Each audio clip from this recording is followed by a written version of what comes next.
स्वागत है आप सभी लोगों का डायमंड एजुकेशन अड्डा पर। आज की इस वीडियो में हम क्लास 12 की फिजिक्स का फर्स्ट लेसन करने वाले हैं और आज की हमारी जो टॉपिक होगी क्षेत्रफल वेक्टर। तो क्षेत्रफल वेक्टर क्या होता है? तो आप लोग जानते हैं कि क्षेत्रफल एक सदिश राशि होती है। जब क्षेत्रफल सदिश राशि होगी तो इसमें परिमाण के साथ साथ दिशा का भी तो ज्ञान होगा। तो आज हम इसी पे चर्चा करेंगे कि क्षेत्रफल में जो दिशा होती है वह किस प्रकार से अपनी भूमिका निभाती है। तो आइए देखते हैं कि क्षेत्रफल जब हम पढ़ते हैं क्षेत्रफल वेक्टर तो क्या कहा गया है, किसी समतलीय क्षेत्रफल में परिमाण के साथ साथ दिशा भी होती है।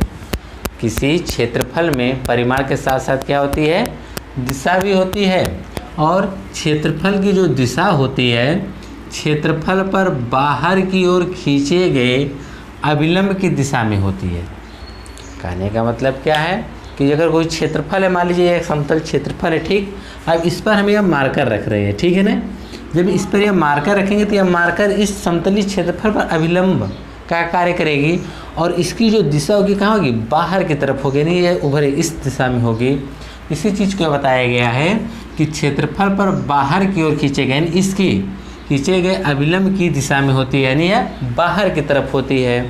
तो यह जान गए कि अगर कोई समतल क्षेत्रफल है, अगर उसकी दिशा की बात किया जाएगा, उस समतल क्षेत्र के अभिलंब बाहर की तरफ खींचे गए जो अभिलंब होगा उसी के दिशा में क्या होगा, क्षेत्रफल का दिशा होगा। अच्छा, फिर क्या कहा गया है, माना क्षेत्रफल ए है पर बाहर की ओर खींचे गए अभिलंब के अनुदिश एक वेक्टर ए से निरूपित कर सकते हैं। जैसे यह कोई क्षेत्रफल है, देख रहे हैं कि नहीं, यह क्षेत्रफल कोई है और इसका क्षेत्रफल क्या है, ए माना गया है, ठीक। और इसी क्षेत्रफल से लंबवत इस प्रकार से, तो इसके लंबवत एक क्या खींचा गया, वेक्टर खींचा गया है, एक एकांक वेक्टर खींचा गया है। कैसा वेक्टर खींचा गया है, एकांक वेक्टर खींचा गया है। जो एकांक वेक्टर खींचा गया जिसको हम लोग किससे व्यक्त करते हैं, वेक्टर ए से व्यक्त करते हैं। किससे व्यक्त किया गया है, वेक्टर ए से, और जिसकी जो लंबाई होगी क्षेत्रफल के परिमाण ए को व्यक्त करती है। जो वेक्टर की लंबाई होगी, जो वेक्टर खींचा गया है, इसकी जो लंबाई होगी वह क्षेत्रफल के परिमाण को क्या करेगी, व्यक्त करेगी।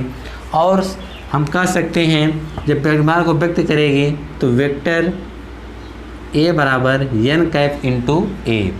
एन कैप माने क्या होगा, एकांक सदिश, और ए क्या हो जाएगा, उसका पृष्ठ का क्षेत्रफल।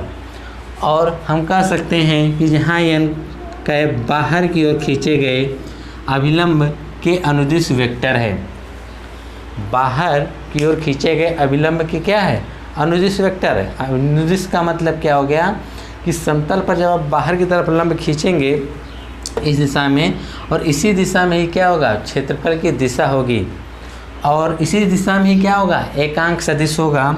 और वेक्टर ए क्षेत्रफल वेक्टर कहलाता है। यानी अगर क्षेत्रफल वेक्टर को हम किससे व्यक्त करते हैं, वेक्टर ए से हम व्यक्त करते हैं। तो इसको आप नोट्स कर लीजिए। अब हम